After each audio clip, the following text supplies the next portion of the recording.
Afternoon, everyone. Just wanted to make a quick video today to talk about my newly stretched left cartilage. So the size of this one here is 17 millimeters. I think that's what they are. And I just stretched this one up to match it. Cartilage piercings are particularly grouchy about being stretched. They don't like it. They hurt. You get headaches. Quite often you get minor infections. In my experience anyway, almost every time I stretch my ear I get a minor infection, and I generally know what to do with it.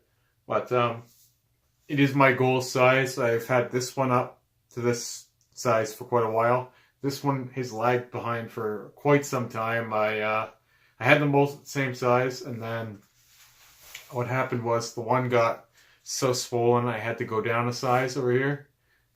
Because at the time I didn't have anything to put in there that was the same size that had a long enough length to accommodate the swelling. Now I do. So I've got something fairly long in there right now that it can deal with the amount of swelling that is going to happen. But yeah, they get really red and quite sore, and quite often you'll get headaches and stuff. And it's not one that people like to stretch. It's quite often punched, actually.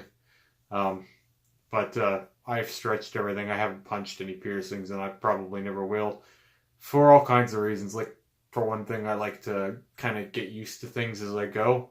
Like, kind of feel them out, see how big I want to go. For now, I think this is as far as I'm going to go, and the main reason why is because this ear here doesn't have a lot of space left to go.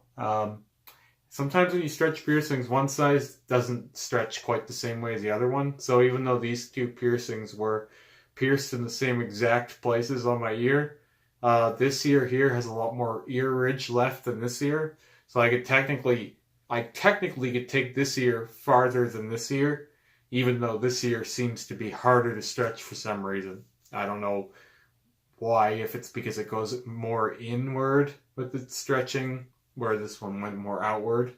But this one, I feel, if I stretch it ever again, I might end up losing it.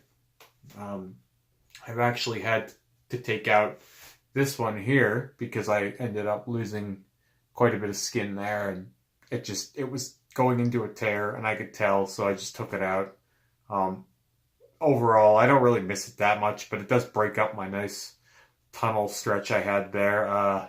I will probably just keep stretching these two a little bit, just kind of fill in that space that's missing now eventually.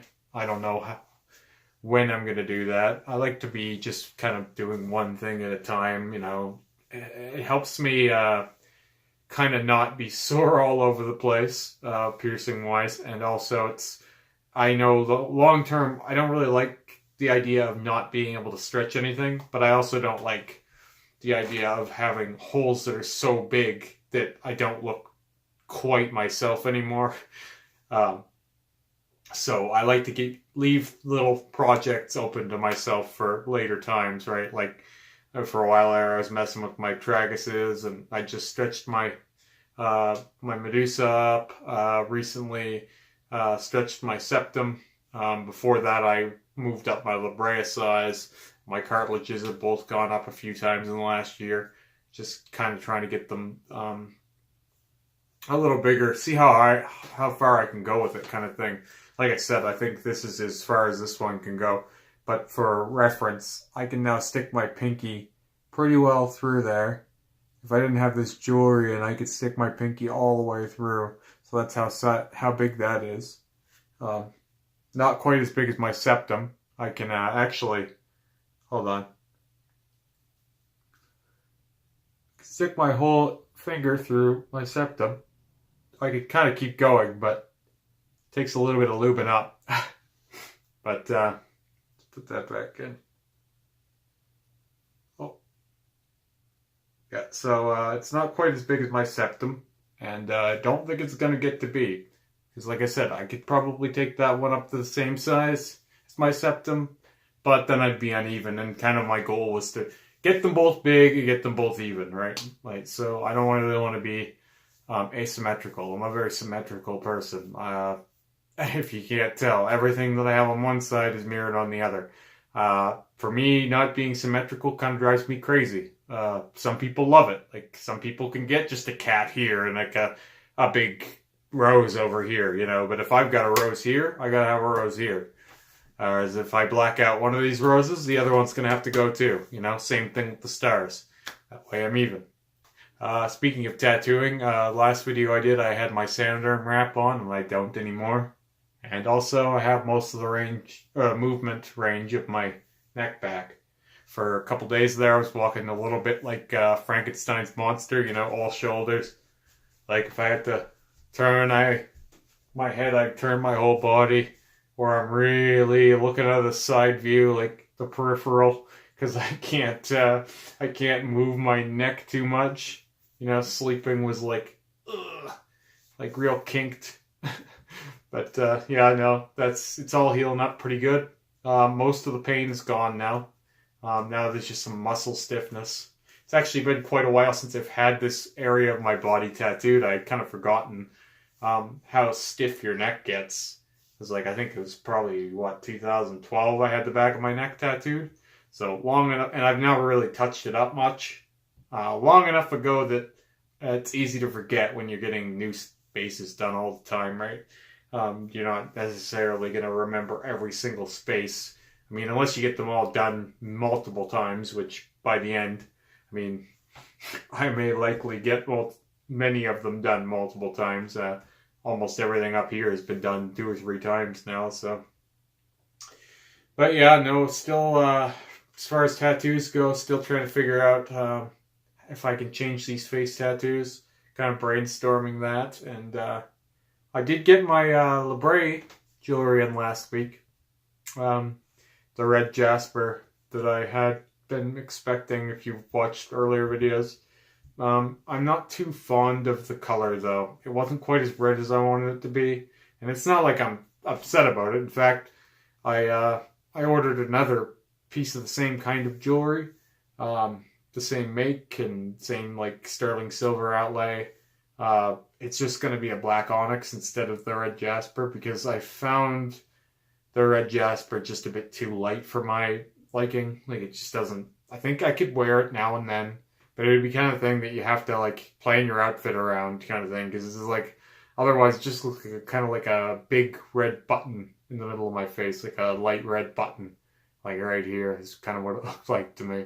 So I think the black onyx will be a little more akin to my liking. I'm not really exactly sure why I thought that I would like the red so much. Maybe it's because I love red, right? But in a piercing, it's pretty shiny, and I'm kind of dark with my piercings, so that was probably a bad idea. But anyway, I'm rambling again. More piercing stuff related to this. It does look quite bad. People will probably be, oh my god, is your ear okay? It's this, it's that. Okay. Once you've stretched your cartilage enough times, especially my left ear has always done this. Almost any time I've ever stretched it, and I mean right from the early stages, it always gets so angry. And then I'm at the point now with it where I'm like, yeah, do your thing. You do your thing. You get a little bit infected. I clean it up, and then eventually it relaxes, and I put some comfy jewelry in, you know. Like this whole ear is silicone, and it's so comfortable. It's like sleeping on nothing. But you can't heal well with silicone, right? Like silicone is like, okay, once it's healed, now you get to wear the comfy jewelry. Right now I've got what is it? It's acrylic, I think, and that's generally what I do with my my cartilage. I don't know why I forgot the word. That's generally how I heal my cartilage, just light, with long enough jewelry to accommodate the swelling, because that's not going to be staying in there like that. Once the swelling's gone and it's mostly healed up, it's going to be silicone. I love wearing silicone in anything I can. It's just a shame. Silicone irritates my septum walls quite a bit if I leave it in prolonged. I do wear it from time to time, but prolonged wear really irritates everything. So, yeah. Anyway, I'm still expecting a a new piece for my septum from South Shore Dormants. I don't know when that's coming. I think soon. It's going to be, I think, probably the perfect fit. I got it kind of measured straight for my needs. It's long enough that it won't stand out on either side. It will just fit the exact width of my nose, and so it'll be easier to put in, and it won't have the edges to kind of tear at the walls of my nose, because if you get a wide piece now, A, it's hard to put in, if possible at all, and B, it's constantly irritating the ridges of your nose. So I'm looking forward to that, and like I said, I've got a new labret piece coming eventually. Probably going to be quite a while. I think it took about 2 months for the last one to arrive, so I'm figuring, mid-May, early June kind of thing. All right, so anyway, you guys have a great night, and if you enjoy these ramblings that I'm doing here, make sure to share these videos and subscribe, and I'll talk to you again soon.